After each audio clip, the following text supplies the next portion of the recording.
So we're making a shepherd's pie today. No, it would be a cottage pie because it's beef, isn't it? Shepherd's is lamb. Peeled potatoes, so here we go. I didn't think you needed to watch me peel potatoes. This amount of potatoes is really up to you as to how many people you're serving, how many potatoes you want.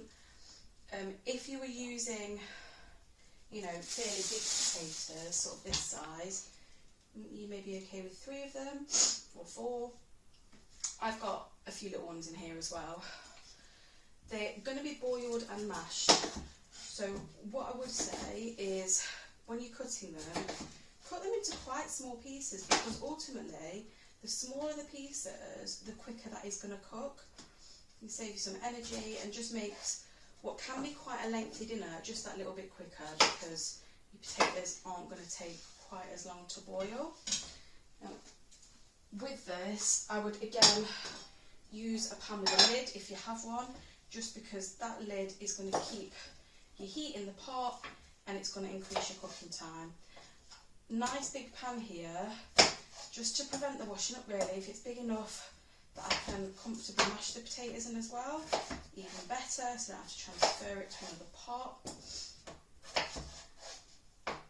With this, a lot of people are going to be adding milk, butter, salt, pepper to the mash for flavour. Obviously, yes, season the potatoes, but this is how you get the fat and the calories all creeping in. And if you are trying to make this tasty but relatively healthy, a couple of simple swaps you can make. If you mash your potatoes before you add any butter, cream or milk, you're going to find that they're going to have a creamier texture because they have been mashed up without any additional liquids first, so you're not likely to have much lump there. The other thing that I found quite handy is getting a potato ricer. I'll show you that once the potatoes are cooked. If you do mash potatoes often, love it. It makes it so simple to mash them up. You're not having to use all of that sort of elbow grease to really mash at them with a traditional masher. And then once they are nice and smooth, you could add a little bit of butter instead of both the butter and the milk, or you could add just a little bit of milk. I personally will be using today some dairy-free butter. It's nice, still got a nice flavour to it, but it's just a dairy-free option. And just be conscious of just how much you're adding.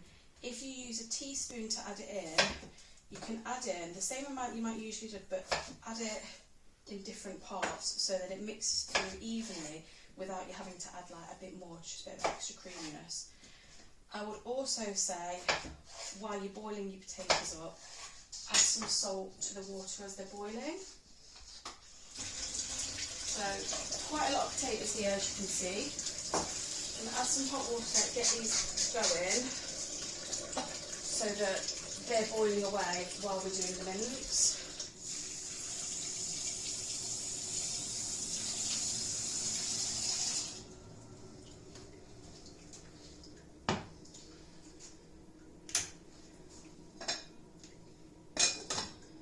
Now for the mince, I have got this lean statement which is less than 5% fat.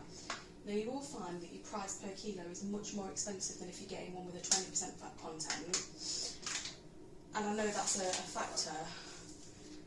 One thing you can do, is what I'm doing today, is use slightly less mince and bulk it out with some lentils. These are a source of protein and fibre, but also quite low in fat. And generally good to you and a nice flavour. So if you find that because you're having to use this more expensive low-fat mince, you're perhaps not buying as much meat as you would, using lentils to bulk it out is really great. A nice flavour too. Now, this is a vegetable-based mix. If you want the sort of peace and tranquility of peeling and chopping your carrots, your celery, your onion, go for it, that's fine. I love this because it can live in my freezer and it's really handy. It's good for a shepherd's pie, cottage pie, also good for a bolognese. Quite a lot of dishes, it is a nice way to start off, because as well as your onions, which will soften, you've got your celery and your carrots, just to give some flavour. Little bit of olive oil in the pan here. You can have a look roughly how much. If you're uncomfortable with just pouring it and you want to really understand how much fat you're adding, just use a tablespoon. Just a tablespoon to measure. Let that warm through, and we're going to add this slightly softened onions and then add the mince to brown it as well.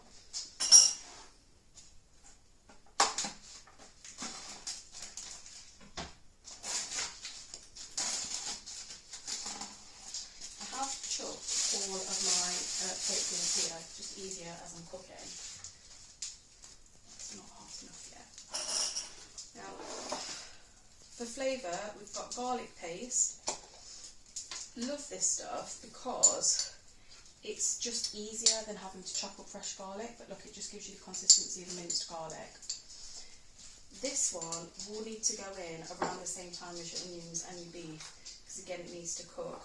But your herbs, your mustard, tomato puree and soy sauce, they can all go in later. We're done with these now.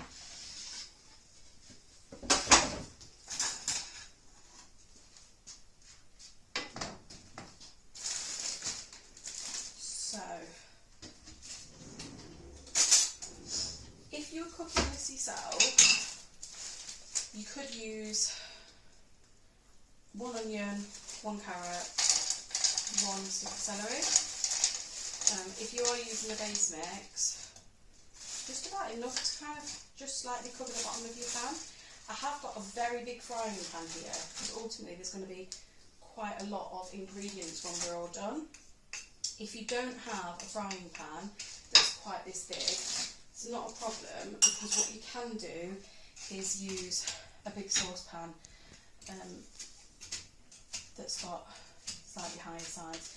You can just fry off each of your ingredients in a slightly smaller frying pan if you want to, brown your mince and so on, and then move to a bigger saucepan if you need to do that. Okay. Right. That is now, you can have a look, just covering the base of the pan, and we're just going to leave that slightly soften. We'll add the mince in as well in a moment.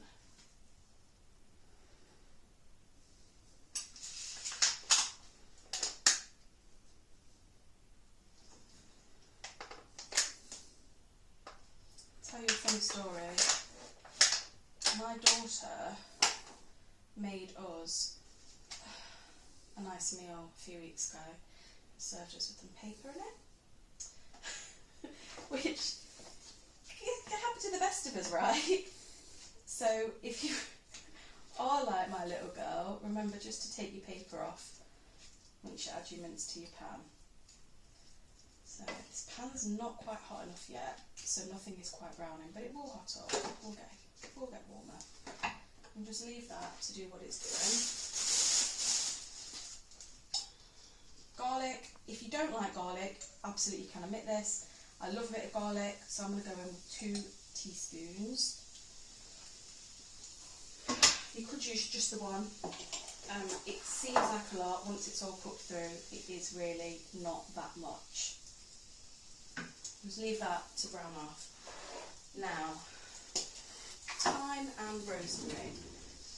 Rosemary and thyme are really good to add to this when you are using more vegetable ingredients and less meat, because they do give a bit of extra flavour to it. So you want about a teaspoon of each. If you were using fresh, you would need to use a little bit more, because dried herbs do have more intensity to them. And if you are using fresh, just make sure you chop it up really small, particularly on your rosemary, it can be quite stalky. You don't necessarily want that. So a teaspoon of each of these. With your soy sauce, you're going to want a good tablespoon and a half really. And your tomato puree, 3 tablespoons of this.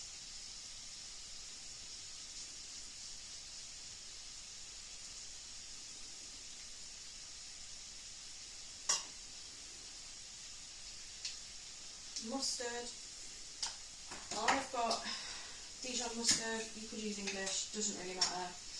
You only want a teaspoon, just a little bit, because we don't want this to be too spicy, but we do want, you know, some nice flavours in with the beef and the lentils. So ultimately all of this flavour, along with the meat flavour, is what is going to form that nice rich gravy in your shepherd's pie. You see your mince starting to brown now. Just give that a little stir, mix that garlic in because your garlic is softening. Your onions, your carrots, your celery, they're all softening too. This has got to cook in the frying pan until everything is browned off. 5 minutes, 7 minutes, that sort of time. At which point you're going to add in all of the seasoning. Just keep an eye on your mince and just turn it and mix it to make sure that it's getting nice and evenly browned. So you can see in this pan that, you know, some parts are still quite pink, other parts are quite brown, which is why you've got to keep mixing, but not too much, because you're constantly stirring. Of course, it's not cooking. While that's going on,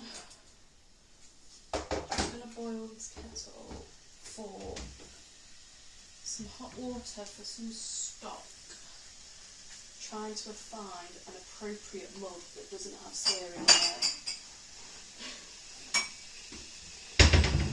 Go.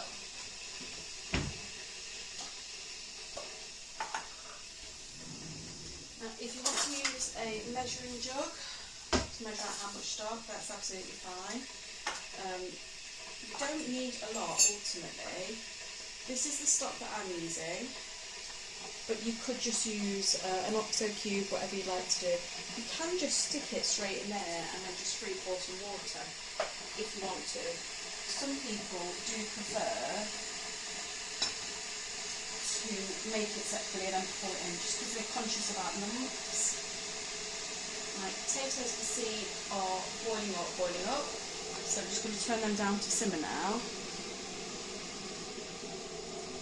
Now, you may have noticed here that as the beef is cooking, not that much fat is coming out, and that's because we've gone with that lower fat version. But there is still a bit of fat in here because, again, your meat fat is where you're going to be getting a lot of flavour for this dish. And it's okay to have some fat in your diet, we all need it. You don't want to go crazy living off just lettuce, no one wants that.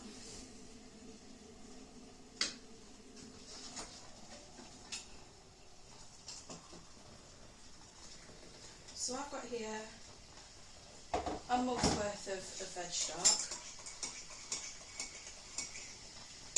So 200 millilitres, 250, something like that.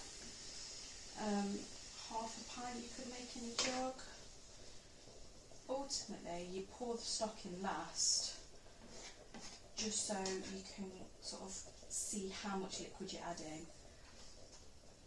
Because yes, you do want some liquid, you do want a nice kind of gravy, but you don't want it to become too watery. Because your mash has got to sit on top of it, so it's got to have some thick consistency really. So in now, soy sauce, got mustard, tomato puree, rosemary and thyme.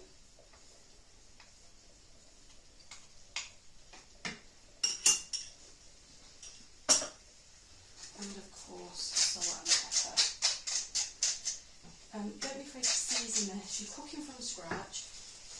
You know everything you're putting into it. It's not like when you buy a ready meal and you put a lot of extra salt in as a preservative. The salt you're using here is for flavour, and it is good to make sure that you do season things well, because healthy food can taste really good. So if you come have a look into this now, what I'm doing here is making sure this tomato puree is all mixed through before the lentils and stock are added. You see, this frying pan, even I'm struggling a little bit, not quite deep enough for everything that I've got, but it's okay, I just have to stir carefully.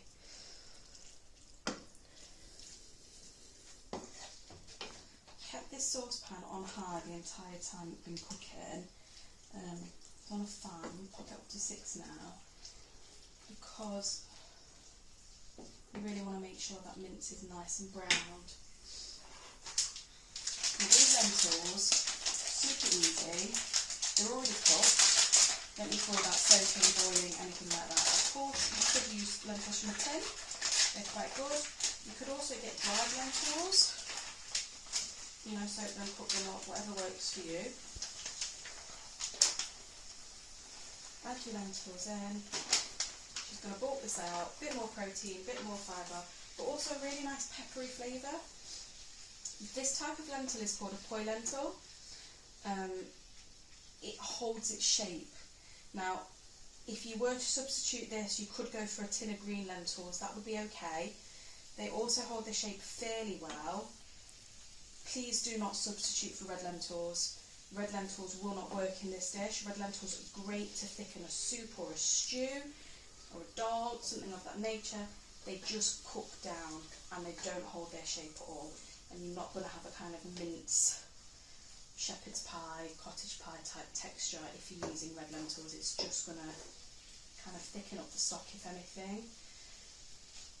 So you can see this is all mixed completely in now. You've got your mince, all your seasoning. Wish you could smell this because it does smell a lot nicer than what it looks.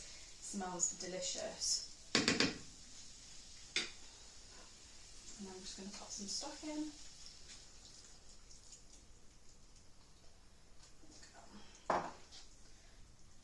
Silly me, didn't quite mix that stock.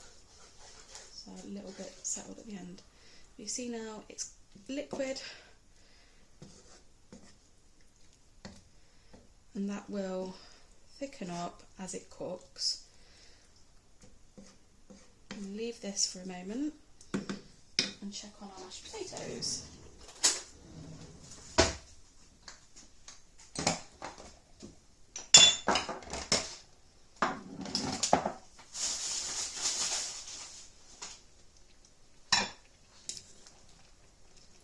Okay, see they're already getting nice and soft because they've been quite small pieces.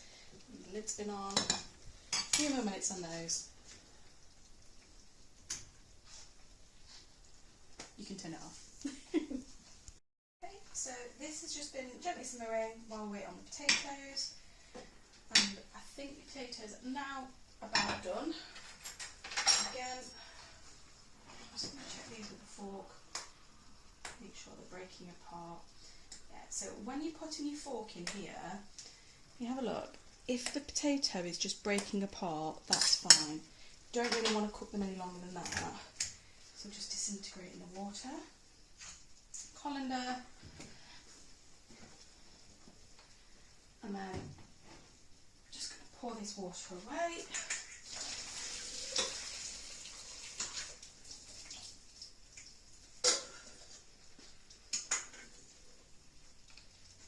Now, here is this potato rice that I was telling you about. Looks like some kind of medieval torture device. You've got a little basket here with holes in it. You've got a plunger there and you squish. And as your potatoes are pushed through, they come out riced. So, potatoes are going to be hot.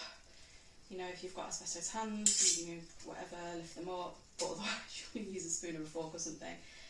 Don't overfill the ricer because it just makes it harder to push through.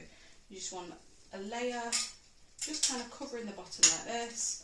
Pop it over the pan, as I said earlier, you don't want to make yourself more washing up, and then push through. And then if you just look at this, look, how easy is that? You've got no lumps, it's coming through, nice little rice pieces. Because the worst part of mashed potatoes is if they're lumpy. And I hate it. When I go to one of these posh places, want to serve me rustic mash, What's that mean? You're too lazy to peel your potatoes and mash them properly? Giving me mash with little lumps of skin in it? No, thank you. I want mashed potatoes like my grandma made. Mashed potatoes that are peeled and chopped and boiled and properly thoroughly mashed. Now, when these are all mashed, at that point I would stir your butter through. As I mentioned earlier, I'm using this. It's plant-based butter. It's firm like a block of butter, slightly salted, still got a really nice rich creamy taste. Could use dairy butter, you could just use a bit of margarine, you could omit this altogether and just go with the potatoes as they come. That's also fine. Now remember, when we did cook these potatoes, we added a little bit of the salt to the water as they were boiling. I'd recommend doing that with whatever you're cooking, rice, pasta, potatoes, whatever your base carb is. Just put a little bit of salt in your water as it's cooking, and then again when they come out all mashed, a little bit of salt and pepper. Now I have used this salt when I've been seasoning the food earlier. You could, instead of using that kind of salt in a grinder, you could just use table salt, just sprinkle it in. If you're worried about adding too much salt, don't just pour it in by eye. Get a teaspoon, make sure that you're not going in at more than, half a teaspoon for your meal. Whatever your limits are, you know how much salt you can have and what you like to your own taste. So, quite a lot of mashed potatoes here. I suppose if I've done a little bit too many, it's not the end of the world, because they can always be used the next day. Mashed potatoes, of course, keep quite well in the fridge. Like other cooked vegetables, you can keep them in there covered. Make sure that they're completely cool before you pop them in the fridge.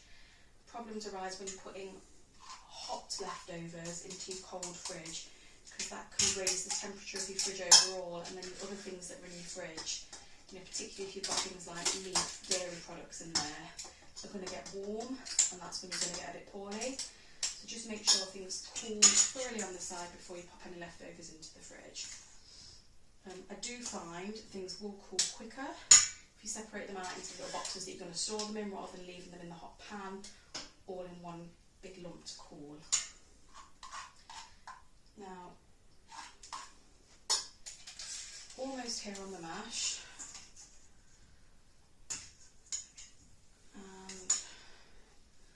and it's probably enough to be fair. Now I'm going to use black pepper to season mine. Now if you do want to use white pepper, that's fine. Some people, if they've got a dish like mashed potato, wouldn't want to use black pepper because of course you can see the pepper in the mash. I kind of like that myself, because then I can see that I've got it in, that it's thoroughly incorporated. There's not, if you look down, see bits at the bottom haven't got any pepper in. So if I add make sure it's mixed up, plenty. And the same with the salt. I'm seasoning this now before I add anything like buttery, creamy anything, because once that's added, it's going to combine. And just there. On here it shows you how much you're using. You only want a small amount of butter. You don't even want 25 grams. You want a really small amount, just to give it a little bit of creaminess. So you see here, a little thin amount of butter, like you would on your toast. And then if it's in separate pieces, it can go to different parts of your mash to make sure it's all mixed in nicely. Now, if you want a little bit more butter, you go for it, but you don't need it. Your potatoes are cooked well, seasoned well, salt and pepper, a little bit of butter will be fine. Another option you can do is use milk, just a little splash of milk, just to get this creamy and nice together. And again, with your milk, you could use soy milk, skimmed milk, semi-skimmed, whatever you want to do. A lot of the time you'll see recipes that will call for double cream, butter, and they're nice, and don't get me wrong, the flavours will be good, but that could just be a treat that you have on every now and again, not every week. And if this is an every week kind of meal, it's nice to have an option that is just that little bit healthier to have on a day-to-day basis. So here we've got a nice big oven safe dish. This is still hot, you see. The sauce is all incorporated. You've got that mustard, tomato, garlic, everything is all mixed in really well. I'm going to get rid of this now. Use this because I'm quite messy.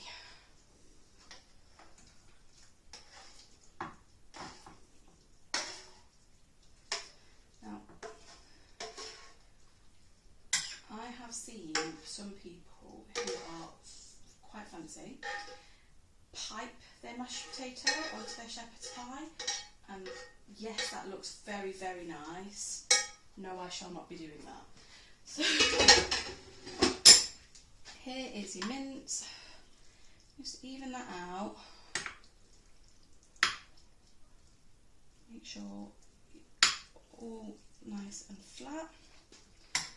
Now you can see this is covered quite high up, so there's only a small layer for your mashed potato, but it's okay if your mashed potato sits slightly higher. It just means it's going to crisp up. And the mashed potato, seasoned, mashed, no lumps. I'm going to use 2 tablespoons to get this on. Because how many times have you done a shepherd's pie and you end up running out of mash, and you get to the end of it and you're like, oh no, I've got no mash to cover this section, and then you're frantically scooping around trying to spread it. So if you use these spoons, make sure you've got a nice big lump in each section. What you can then do is the little extra bits, just fill your gaps. Now, this doesn't have to be especially neat, because once we're done, we are going to get a fork and we're going to scoop through it. I'll explain the reason for that. When you was a kid and you was in your math lessons, you had to learn about surface area. You know, what's got more surface area? This cube or this pyramid. Well, one of the things about this dish is you want to have lots of surface area so that all of the mashed potato is getting the heat from the oven touching it and it's going nice and crispy to get that nice crispy topping. So some people want to get a crispy topping on a shepherd's pie or a cottage pie by adding breadcrumbs or maybe a layer of cheese which sort of bubbles up and then crisps. Go for that if you would like to. If you are trying to just make this a simple healthy meal, I would say perhaps omit your breadcrumbs. If you've already got potato, that's quite a good amount of healthy carbs to keep you feeling satisfied without adding more breadcrumbs to it. And again, you've put a little bit of butter in your mash. If you want a bit of cheese for flavour, go for it. If you don't, that's fine. So our potato is covered everywhere now, and it's relatively smooth. So at this point, I'm going to get out the fork, and this is where I'm going to get the surface area. So as I pull this fork through, it's creating these little gaps, and the more of this sort of roughness you've got, the more surface area there is for this to get nice and crispy. So I'm going to go like that across, and then across. This is a good time to get the little ones involved. They can sort of have fun making it messy, putting limes on it, making it bumpy. And the same principle applies really when you're doing your roasties. Give them a good shake up in the colander so it roughens all the edges, and as the edges of the roasties are rough, that's going to make the skins nice and crispy. So this is not hot. Underneath will be because of the ingredients, so I can just put it straight in without the oven gloves. But of course when you do take it out, use your oven gloves.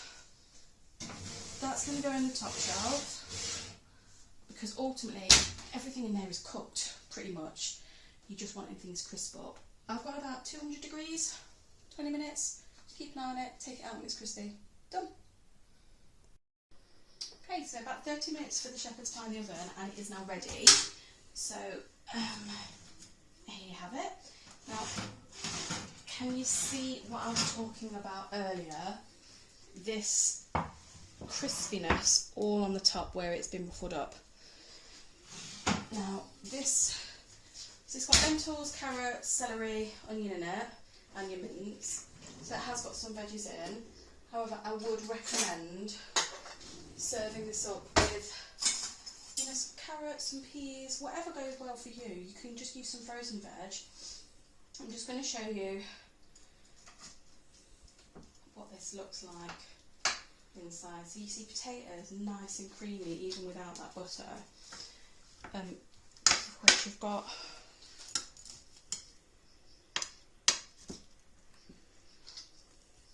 the flavour from that gravy.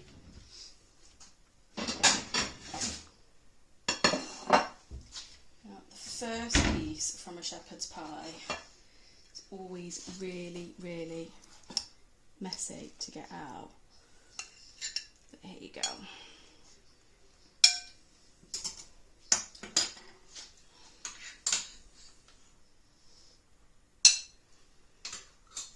Steaming, very, very hot. And again, like I say, whichever vegetables go for you, some broccoli, some carrots, some frozen peas, work really well on here just to fill it out. Or you could have a slightly bigger portion. If it's your main meal of the day, you could go for a bigger portion. As you can see from this one, 6 portions in here, that size, maybe 4 slightly smaller. Again, healthy shepherd's pie.